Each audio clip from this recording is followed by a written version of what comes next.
Hey guys, तो इस video में हम एक्सप्लेन करने वाले हैं आइडियल आई के ड्रामा के सेकंड एपिसोड को। सेकंड एपिसोड की स्टार्टिंग की जो शुरुआत होती है वो एक फ्लैशबैक से होती है, जहाँ पे जो माइंग होती है वे कहीं ना कहीं अपने पुराने दिनों को याद करती है कि किस तरीके से वे राई की फ़ैन हुआ करती थी, उसे हर जगह पे चेयर अप करती थी। फिर यहाँ पे सीन दिखाने के बाद में फिर से सीन प्रेजेंट में शिफ्ट हो जाता है, जहाँ पे जो माइंग है वे यहाँ पे राइक से बात करी उस केस के सिलसिले में, ताकि वो उसे निर्दोष साबित कर सके। फिर यहाँ पे जब वो बात करती है तो इस बात के दरमियान उसे राइक का एक अलग ही रूप देखने को मिलता है, क्योंकि उसके सामने राइक बहुत ज़्यादा गुस्सा हो जाता है और सारी चीज़ें बताने लगता है। जो जो यहाँ पे माइंग पूछती है, माइंग उससे पूछती है कि आखिरकार क्या रात को कोई आपके घर पे आया था। तब यहाँ पे राइक को याद आता है कि हाँ, उसके घर पे कुछ क्रेजी फैंस गर्ल्स थी जो कोई आई थी और उसके घर के अंदर घुस गई थी, जिसे देख के वो परेशान हो गया था। उसने बुरा भला भी कह दिया था और वे जो फैन गर्ल्स थी उसे कह रही थी कि हम तुम्हें बर्बाद कर देंगे। फिर ये बातें सुनने के बाद में माइंग शॉक हो जाती है और फिर से अपनी कैबिन में आ जाती है, अपने साथियों से बात करती है। वेल, इसी के बाद माइंग का फ्लैशबैक फिर से दिखाई देता है कि जब जो माइंग थी वे एक समय पे जब स्कूल जाती थी तो उसे यहाँ पे टॉर्चर लोग करते थे, क्योंकि स्कूल में ऐसी बात फैल गई थी कि उसके फादर ने यहाँ पे किसी का मर्डर किया था। यानी कि माइंग को मर्डर कहा जाता था बिकॉज उसके फादर ने किसी का मर्डर किया था। मगर उस टाइम पे एक लड़का था जो कि यहाँ पे माइंग के पास आया था, उसे सपोर्ट करता है, उसे हेल्प करता है और उसे एक म्यूज़िक सुनने को देता है, जिसे सुनने के बाद जो माइंग होती है वे अपनी लाइफ को फिर से रीस्टार्ट करती है।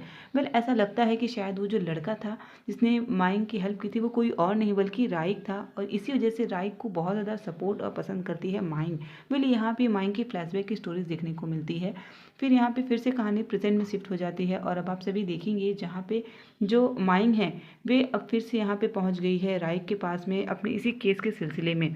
मगर उससे पहले आप देखेंगे कि रात का समय आता है जब माइंग यहाँ पे अकेले बैठी होती है राइक के पोस्टर्स के सामने, तो उसे ऐसा महसूस होता है कि राइक भी उसके पास बैठा है और यहाँ पे दोनों कुछ बातें करते हैं ये जानने के लिए कि आखिरकार असली राइक कौन है। पहले यहाँ पे राइक कहता है कि ये तो तुम्हें बताना पड़ेगा कि आखिरकार असली राइक कौन है। फिर इसके बाद आप देखेंगे नेक्स्ट सीन शिफ्ट होती है, जहाँ पे जो राइक होती है उसे कुछ वकील जो होते हैं वो अलग से ले जाते हैं, उससे कुछ क्वेश्चंस करते हैं और यहाँ पे इस बीच फिर से राइक बहुत ज़्यादा भड़क जाता है उन वकीलों पे। फिर यहाँ पे कुछ टाइम बाद में राइक की मुलाकात फिर से माइंग से होती है और माइंग कहती है कि मैं ही तुम्हारा केस लड़ूंगी, इसीलिए मैं तुमसे जो पूछूं प्लीज़ मुझे सच सच बताना।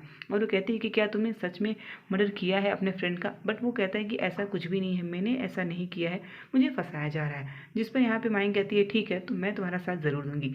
मगर यहाँ पे राइक चाहता है कि उसका केस कोई और लड़े, मगर उस अफसोस इस बात का है कि उसका केस कोई और नहीं लड़ेगा। यानी कि अब राइक का केस सिर्फ यहाँ पे माइंग लड़ेगी, क्योंकि और कोई राइक का केस लड़ना नहीं चाहता।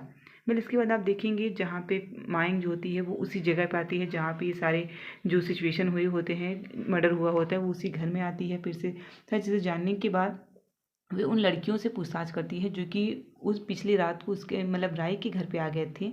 तो यहाँ पे जो माइंग होती है वो उन ऑब्जेसिव गर्ल्स से बातचीत करती है और कहती है कि आखिरकार तुम दोनों राय के घर पे कैसे पहुँच गए। तो यहाँ पे दोनों अपनी फ्लैशबैक स्टोरीज बताते हैं किस तरीके से रात के टाइम में वे दोनों घर में पहुँचती हैं, बहुत ही मेहनत करके दोनों पहुँचती हैं और वो कहती हैं कि हम राय को परेशान करने के लिए नहीं आए थे, हम बस उससे मिलना चाहते थे, उससे बात करना चाहते थे। जिस पे माइंग कहती है कि तुमने जो किया ये बहुत बड़ा क्राइम है, तुम्हें ऐसा नहीं करना चाहिए। इससे राइक परेशान हुआ था। वेल, इसके बाद फिर से यहाँ पे माइंग आती है, राइक के पास आती है और उसे कहती है कि डोंट वरी, हम जीत जाएंगे केस को, तुम निर्दोष साबित हो जाओगे, मगर इसमें हमें कुछ टाइम लगेगा। वेल, इसके बाद यहाँ पे कह के फिर से एक कहानी एक नया कुछ दिन बाद आप देखेंगे जहाँ पे एक अर्ली मॉर्निंग होती है, जहाँ पे कुछ लोग फिर से राइक को बुरा भला कहते हैं, मगर माइंग यहाँ पे राइक का सपोर्ट करती है और ये कहती है कि डोंट वरी, सब कुछ ठीक हो जाएगा, जल्द ठीक हो जाएगा। इसके बाद जो है तो माइंग है वे यहाँ पे राइक को अपने साथ ले जाती है बाहर, और इसी बीच वो देखता है, राइक देखता है कि उसके पोस्टर्स पर मर्डर का स्टैम्प लगा हुआ है, जो देख के बहुत ज़्यादा अफसोस करने लगता है और फिर उसी रोड पे वो बैठ जाता है और अपने फ्रेंड को भी याद करने लगता है। और यही सब याद करते करते जो राइक होता है वे बेहोश हो जाता है और वो उसी रोड पे गिर जाता है। मगर जब राइक बेहोश हो जाता है और वो सुबह उठता है तो वो देखता है कि वो किसी एक नए घर पे है। वह जब वो आँखें खोलता है और वो देखता है कि किसका घर है, तो उसे पता चलता है कि ये घर माइंग का है।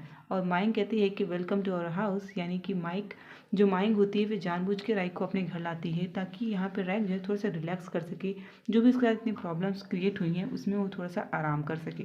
वेल, यहाँ पे राइक बहुत ज़्यादा शॉक्ड है माइंग के घर पे आके, क्योंकि उसे ऐसा उम्मीद नहीं था कि वो माइक के घर पे आएगा। वेल, अपने दिलचस्प वर्क शो में आगे क्या होगा तो आप सभी भी इस ड्रामे को ज़रूर देखिए एंड इसका फर्स्ट एपिसोड भी इसी चैनल पर अवेलेबल है, जिससे आप देख सकते हैं। Thank you so much guys for watching this video.